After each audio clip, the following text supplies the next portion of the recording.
बिस्मिल्लाहिर्रहमानिर्रहीम। खातिन हज़रात, मैं हूँ अख्तर अब्बास और आप सबको मेरा सलाम पहुँचे। एक सवाल बार बार होता है, लड़कियाँ भी पूछती हैं, लड़के भी पूछते हैं कि दोनों में से झूठा ज़्यादा कौन है? लड़कियाँ ज़्यादा झूठ बोलती हैं या लड़के ज़्यादा झूठ बोलते हैं?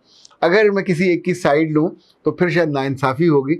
उससे पहले मैं अपने साथ बीते हुए कुछ वाक़यात हैं जो आपसे शेयर कर लेता हूँ। उससे आप हौले-हौले अंदाज़ा कर लेंगे, क्योंकि जब हम चीज़ों को नैरो डाउन करते हैं तो जब तक अपनी या तो आँखों देखी हो, आप बीती हो या फिर जग बीती हो, लोगों की सुनी सुनाई पे आप एतबार नहीं किया जा सकता।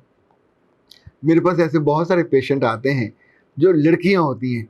लाइक लाहौर में एक बहुत बड़ा खूबसूरत कॉलेज है, महंगा कॉलेज है। वहाँ के एक डॉक्टर साहब ने रब्ता किया और she was very good looking. Doctor आमतौर पर अच्छी कंपोज्ड होती हैं, ग्रूम्ड होती हैं। उसने कहा sir I am in trouble. तो मैंने पूछा क्या हुआ? तो उसने कहा मैं अपने घर वालों को भी झूठ बोलती रही और उन्हें बताती रही कि मैं तो फाइनल में हो गई हूँ और अब हाउस जब शू स्टार्ट होने वाला है। तो इनफैक्ट बीच में मैं मोहब्बत कर बैठी और मैंने 1-1.5 साल ज़ाया कर दिया। तो अभी मेरा फोर्थ ईयर भी क्लियर नहीं है। अभी फोर्थ ईयर क्लियर होगा, जो फाइनल प्रॉफ है वो देना है, फिर जाके बारी आएगी और अभी घर वालों ने मेरी मंगनी कर दी है। तो मैंने उससे जो मशवरा दिया वो ये था कि अपने जो फ्योंसी है उससे बचना, चूँकि वो भी डॉक्टर था। इनफैक्ट देखें, जो जिस शोबे में होता है उसको झूठ पकड़ना बहुत आसान होता है। उसे ये भी पता होता है सेशन कब से शुरू हुआ, कब से ख़त्म हुआ, कौन सा ऐसा प्रॉफ चल रहा है, कौन सा नहीं चल रहा।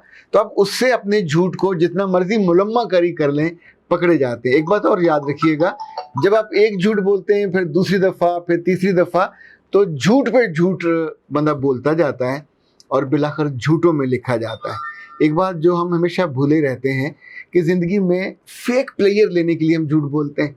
कभी कभी दूसरों की निगाहों में उठने के लिए झूठ बोलते हैं, कभी थोड़ा अपने आप को बड़ा शो करने के लिए झूठ बोलते हैं। इससे जुड़ी रुसवाई और बदनामी का हम नहीं सोचते।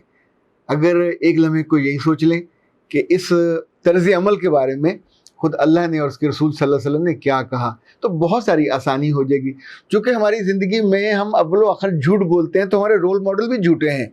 हम कलमा तो उन्हीं का पढ़ेंगे, मोहब्बत भी उनसे करने का दावा करेंगे, करते वर्ते नहीं हैं। सो हम तो ये भी नहीं जानते कि अल्लाह के रसूल ने ये कहा था, जब तुम बार बार झूठ बोलते हो तो फिर झूठे लिखे जाते हो। दिल पे एक धब्बा जैसे गुनाह करने का होता है, फिर दूसरा, फिर बिलाखिर वो काला हो जाता है। आपने इतनी खूबसूरत बात कही थी, सिंबॉलिक है, कि अगर तुम मुझे इन दो होंठों के दरमियान जो चीज़ है, ये ज़ुबान है, इसकी ज़मानत दे दो, और दो टांगों के दरमियान जो चीज़ है यानी शर्मगाह, उसकी ज़मानत दे दो कि तुम दोनों की हिफाजत करोगे और इनका गलत इस्तेमाल नहीं करोगे, तो मैं तुम्हें जन्नत की ज़मानत देता हूँ। आमतौर पे जब लड़के और लड़कियाँ क्लासेस में फ़ारग होकर बैठते हैं, गॉसिप करते हैं अपनी बहन भाइयों की, अपने दोस्तों की। इसी तौर पे जब हम जॉब कर रहे होते हैं तो वहाँ लोग लंच टाइम में, डिनर टाइम में, ब्रेक टाइम में बैठ के गपशप करते हैं। पंजाब यूनिवर्सिटी में ये जो डिपार्टमेंट है, बड़ा खूबसूरत डिपार्टमेंट है ओल्ड कैंपस में। मैं चले नाम उसका नहीं लेता, फैशन से ताल्लुक़ है उसका, और वहाँ बड़े अच्छे अच्छे लड़के लड़कियाँ, खूबसूरत एक्टर्स भी निकलते हैं, वहाँ के टीचर्स भी बड़े अच्छे होते हैं। वहाँ कुछ साल पहले एक लड़की बड़े खूबसूरत कपड़े पहन के आती थी, तकरीबन डेली नए कपड़े पहन के आती। तो लड़कियां ज़ाहिर है जितनी मर्जी मॉड स्कॉट हो, आप दूसरे के कपड़ों को स्कैन तो करते हो, देखते हो, नए नए कट्स के और अच्छे, और स्टफ़ भी अच्छा। तो वो उससे पूछते थे तो कहती थी मैंने तो कभी कपड़ा रिपीट ही नहीं किया, और हम इतने आसूदा हैं और ले रहे हैं और बह रहे हैं, और मेरा बाप ऐसा और मेरा बाप ऐसा, और मेरी माँ तो एक प्रोफेशनल लेडी और टाइकून। अच्छा, वो जिस तरह के जुमले कहती थी, इन पर सभी उस पर यकीन कर लेते थे। वो यूनिवर्सिटी बाकी लोगों से पहले आती थी, तो नहीं जानते थे कि वो किस पे आती है। कभी कभी वो किसी गाड़ी के साथ खड़ी होके सेल्फी भी ले लेती थी। लोग यही सोचते थे कि अच्छा ये इसकी होगी या इसको कोई लेने आया। ज़ाहिर दूसरे की गाड़ी के साथ कोई तस्वीर इतनी आज़ादी से नहीं बनाता, पर जिन लोगों को एक फेक प्लेयर लेने की आदत होती है, वो कुछ भी फेक डिज़ाइन कर सकते हैं। किसी के घर जाके उनकी गाड़ी के साथ, किसी के घर जाके उनके ड्राइंग रूम में, उनके कपड़ों के साथ, उनके पर्दों के साथ, कुछ भी ऐसा, और बाद में कहेंगे हमारा अपना है। इनफैक्ट ये बहुत साल पहले जब हम छोटे थे तो हमने अपने वालिद से और वालदा से ये बात सीखी। उस ज़माने में हमारे चचा के पास गाड़ी थी, और पूरे गांव में क्या, किसी अजीज़ो कारब के पास गाड़ी का नाम तक नहीं था। हमारे पास वेस्पा स्कूटर होता था जो बाद में लिम्ब्रेटा में शिफ्ट हुआ। तो अम्मा और अब्बा इस बात पे जब मेहमान आते और चले जाते तो एक ही बात कहते थे कि वो गाड़ी तुम्हारी नहीं है, वो तुम्हारे चचा की है। कभी किसी को ये मत झूठ बोलना कि वो हमारी गाड़ी है। हमारे पास जो है 3 साइकिल हैं, 1 लैम्ब्रेटा है, जो हमारा असासा है। आने वाले कल में तुम्हारे पास 3-3 गाड़ियां हो जाए, बिस्मिल्लाह। अच्छा, वक्त ऐसा बीता और बदला कि हम 4 बहन भाई हैं, अल्हम्दुलिल्लाह चारों के पास अपनी अपनी बेहतरीन गाड़ियां हैं, पर उस वक्त नहीं थी जबकि मैं बात कर रहा हूँ। सो हमें से कभी किसी ने वो जो झूठ बोल के टौर बनाने की कोशिश होती है वो नहीं की। उस बच्ची से मैंने ये भी कहा, ये जो डॉक्टर है, कि बेटा जी आने वाले दिनों में कोशिश करो कि इस झूठ को धीरे धीरे वहाँ ले आओ कि या तो सच बोल सको। अगर सच बोलने में अभी डर लगता है तो फिर ये करो कि देखिए कोरोना के बहाने एग्ज़ाम आगे पीछे हो रहे हैं सारे, तो अपने एग्ज़ाम में सप्ली का बता दो कि मेरी सप्ली आ गई है, मेरे जो प्रॉफ है उसमें इतने 2-3 मज़ामीन रह गए हैं, तो टाइम जो है वो फिल हो जाएगा।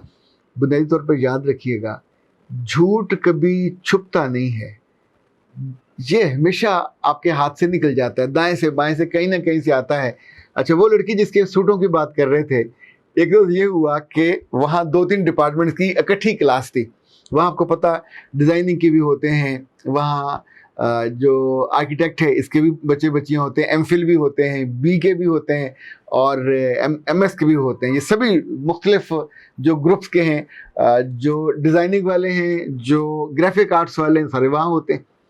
तो उसमें से एक लड़की उठ के उसके पास आई और सभी बैठे हुए थे, वो टीचर नहीं आया था। उसने कहा तुमने जो मेरी बहन का सूट कैसे पहना हुआ? तो उसने कहा तुम्हारी बहन का सूट कैसे आ गया? उसने कहा कल परसों तुम यहाँ से गुजर रही थी, तुमने मेरा सूट पहना हुआ था, तो मुझे लगा कि शायद वैसा हो, पर वो तो यूनिक था, मेरे अब्बा फलां जगह से लेके आए थे, और ये तो तुम्हारी माँ कहती थी कि अभी उसने सिया ही नहीं है। अच्छा, तो मोमेंट शी सेड के सिया नहीं है, आप सोचे कहाँ उसकी माँ बिजनेस टाइकून थी, कहाँ एक दर्जन निकली, और वो जो उसका इमेज बना हुआ था इन 40-50 लड़कियों के दरमियान, उसके बाद क्या वो इस काबिल रहती है कि फेस कर सके या उनके साथ आंख मिला के बात कर सके? ये जितनी लड़कियां या लड़के, क्योंकि लड़के भी कम नहीं करते, झूठ बोलने में अपने दोस्तों से बोलेंगे, अपने घर के बारे में बोलेंगे, अपने अब्बा के बारे में बोल देंगे और उनकी दौलत के बारे में बोल देंगे। फिर जब आप उस जगह जाते हो और उनको देखते हो तो फिर ज़ाहिर बहुत परेशानी होती है। इसी तौर पे जितने लड़कियां और लड़के फेक अपनी सेल्फीज़ बनाते हैं दूर से और ऐसे करके जिसमें लगे कि स्मार्ट सी है और सुकड़ा हुआ वजूद होता है। एक ज़हनी बच्ची मरीज़ बन गई थी, उसकी वालदा ने आके बताया था कि इसको समझाइए कि ये लोगों को अपनी सेल्फी वाली तस्वीरें ना भेजें। अच्छा, जब वो बता रही थी तो इनफैक्ट उस वक्त ये बात समझना मुश्किल था। जब उस लड़की से आई कांटेक्ट हुआ तो पता चला कि उसकी आंखों में कन्वर्जेंस इनसफिशिएंसी है। ये वो मर्ज़ है जिसमें आपकी आंखें एक ही वक्त में 2 लोगों को देखती हैं, दाएं तरफ भी देख रही होती हैं और बाएं तरफ भी, एक वक्त में 2 लोग अटेंड हो जाते हैं। इसको भेंगापन कहते हैं। भेंगेपन का इलाज होता है, बचपन में हो जाता है, बड़े होकर भी हो जाता है, ये कन्वर्जेंस कम हो जाती है। लेकिन अब सोचिए कि जब वो मौजूद है, दिन की रोशनी में मौजूद है और सबको नज़र आती है, तो आप किसको बेवकूफ़ बनाना चाहोगे? जब वो तस्वीर आपको ससुराल जाती है, जिसने रिश्ता देखने आना, तो जब घर आए और आके उन्होंने देखा तो पहली नज़र में ज़ाहिर है उसकी एक आंख इधर जा रही है, एक आंख इधर जा रही है। तो अगर उन्हें पहले इल्म हो तो वो नहीं आएंगे। ये तो हो सकता है कि आप कैमरे को बेवकूफ़ बना लें और एक तरफ मुंह करके दोनों आंखें ये आई बॉल में चली जाती हैं। यानी जो जिनके भी कन्वर्जेंस इनसफिशिएंस होता है, हम उनको समझाते हैं कि कभी किसी को सामने से ना देखो, तो हमेशा मुंह ज़रा टेढ़ा करके ऐसे करके देखो, तो ये दोनों आंखें कोए में आ जाती हैं, ये इस जगह पे, तो अगला बंदा नहीं फील कर सकता। पर ये आर्जी है।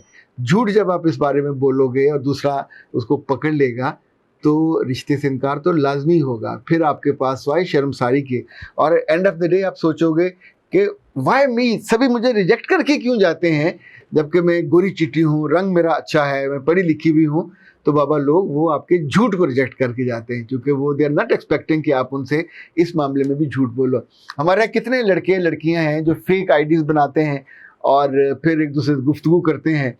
ये जो जुमला कहा जाता है कि वो फेक आईडी वालों ज़रा ये तो बता दो कि बारात आएगी या बारात जाएगी। इनफैक्ट वो भी इन्हीं झूठे लोगों के लिए है। इसमें लड़कियां भी हैं, इसमें लड़के भी हैं। लड़के लड़कियां बन के लड़कियों के साथ राह रस्म बढ़ाते हैं, और सम टाइम लड़कियां लड़के बन के, लेकिन ये मर्ज लड़कों में ज़्यादा है। और इसमें जो लतीफ़ी आता है ना, कोई बाद में अपनी बहनों से कहते हैं कि ज़रा देखना, मैं तो रुबाब बन के बात कर रहा हूँ, वो जो सामने सिमी बन के बात कर रही है असल में सिमी है। जब पता चले बाद में वो भी कोई ईसा निकला हुआ हो, तो फिर जब वो झूठ पकड़ा जाता है उस वक्त जो शर्मसारी होती है, जो कह के लगते हैं, और वो बड़ा मसला हो जाता है। ख़ातिन हज़रात, मुझे जब मैं जिन दिनों नौआवक था तो हमारे कॉलम निगार थे, और जब उनसे मुलाकात होती तो आम तौर पे उनके पास एक 1 to 5 होता था और उन पे वो घूमते फिरते थे। तो जब मैंने उनसे पूछना कि आजकल क्या हो रहा है, तो उन्होंने कहा ना मैग आने वाला है। अच्छा, मैग जंग ग्रुप का रसाला था, तो वो कहते थे मेरे रसाले का नाम है VIP मैग, तैयार है, बस आने वाला है। वो हर जगह उसके एडिटर के तौर पे 1 साल गुजरा, 2 साल गुजरे, 3 साल गुजरे, और फिर उनका नाम के साथ वो एक मोटा सा झूठा जो लकब था वो लग गया। अच्छा, उन्हें दोपहर को और शाम को किसी न किसी के साथ मुफ्त में खाना खाने का एक चस्का लपका था। पीसी में एक रेस्टोरेंट था बड़ा मारूफ और मकबूल, मार्को पोलो। तो मार्को पोलो में एक दफ़ा मैं अपनी अहलिया और बच्चों के साथ गया हुआ था, तो अचानक वो मिले, अस्सलाम वालेकुम, क्या हाल चाल है। अच्छा, वो करते करते उन्होंने वहाँ से खाना लिया और प्लेट लेके मेरे पास खड़े हो गए। अब ज़ाहिर है मैं अपने बच्चों के साथ था, मैंने उन्हें अटेंड करना था, तो थोड़ी देर के बाद मैं अपने बच्चों की तरफ चला गया, वो फिर लपक के आ गए, फिर वो खाना लेते रहे। अच्छा, इस दौरान 2-3 दफ़ा उन्होंने वहाँ जो लड़की खड़ी होती है काउंटर पे, उसको रजिस्टर्ड करा दिया कि मैं इनके साथ हूँ, और इनफैक्ट वो तो हमारे साथ नहीं थे। और ये उनका तरीका वारदात था, ये उनका मुस्तकिल झूठ था जो उनके सभी लोग जानते थे, उसका शिकार बनते थे। हम लोग जब खाना खा के निकले तो मैंने अपने बच्चों का बिल दिया, तो उस वेट जो थी वहाँ उनकी मैनेजर, असिस्टेंट मैनेजर, उसने कहा कि sir, is there any person with you? मैंने कहा no, this is my family. अच्छा, अक्लमंद थी, उसने दोबारा मुझसे नहीं पूछा और हम वहाँ से निकल आए। और बाद में 1-2 रोज़ के बाद वो किसी को बताते हुए पाए गए कि मेरे अख्तर साहब ने चंगी नहीं जो की थी, मेरा बिल नहीं देता, और उतो चुप करके निकले आए। अच्छा, सुनने वाला था वो भी फनकार था, उसने कहा पाजी झूठ दी कोई हद होंदी है, तुसी पता नहीं किहदे नाल मुफ्ता लाया जे, ते कदी कदी ते फिर यह वक्त आना सीगा। उन्होंने कहा कोई गल नहीं, मैं किहड़ा पल्लियों दिते, मैं किसी होर दे नाल जाके खड़ा हो गया और ओहदे कोलों बिल दवा दिता। अब ये जो रिप्यूट है आपकी, इनफैक्ट लड़का हो या लड़की हो, बिलाखिर पकड़ी जाती है और फिर आपकी इज्जत नहीं बनती, बेइज्जती का बायस बनती है। जो लोग झूठ बोल के चाहते हैं कि ज़रा उनकी शोशा हो जाए और बेजा बेजा हो जाए, तो यकीन मानिए उनकी बिल्कुल ही बेजा बेजा हो जाती है। जब आप एक दफ़ा नज़रों से गिर जाते हैं तो फिर बड़ा मसला होता है। ससुराल में भी जाके झूठ कम बोलना चाहिए, दोस्तों में झूठ उससे भी कम बोलना चाहिए, और अपने अजीज़ व कारब और हम उम्र लोगों के साथ जब जब आप झूठ बोलते हैं, ये ऐसा जालिम का बच्चा बेवफा है, ये ऐन मौके पे आके मुंह परे करके चल पड़ता है, और फिर आप देखते रह जाते हैं कि इसने तो मुझे संभालना था, उस वक्त तो आपको नहीं संभालता। तब आपका झूठ आपके हाथ से निकल जाता है और आप वहाँ खाली हाथ खड़े बुड़बुड़ा रहे होते हो, और आपको समझ नहीं आ रहा अपनी फेस सेविंग कैसे करें। तो ऐसे आदत में या लत में मुब्तला जितने भी लोग हैं, बेहतर तो ये है कि उन्हें अल्लाह के रसूल सल्लल्लाहु अलैहि वसल्लम की उस बात को याद रखना चाहिए। झूठ से इज़्ज़त नहीं है, झूठ से बिलाखिर ख्वारी हो जाती है। जहाँ भी बंदा झूठा लिखा जाता है और वहाँ भी झूठों में लिखा जाता है। अख्तर अब्बास को इजाज़त दीजिए। अस्सलाम वालेकुम।